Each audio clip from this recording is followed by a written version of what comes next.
पिठोरी अमावस्येला पिठाचे सर्व पदार्थ नैवेद्य म्हणून केले जातात, त्यामुळे याला पिठोरी अमावस्या म्हणतात।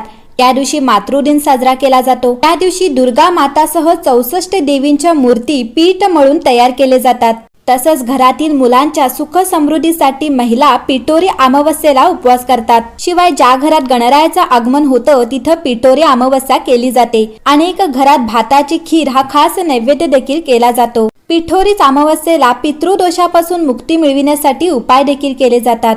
यंदा पंचांगानुसार पिठोरी अमावस्या किंवा सोमवती अमावस्या तिथी 2 सप्टेंबरला पहाटे 5:21 सुरू होईल, तर 3 सप्टेंबरला सकाळी 7:24 पर्यंत असणार आहे। उदय तिथीनुसार 2 सप्टेंबरला पिठोरी अमावस्या असणार आहे। अशा स्थितीत पिठोरी अमावस्या पितरांसाठी विशेष मानली जाते। त्याशिवाय पिठोरी अमावस्या ही शुभ मानली जाते।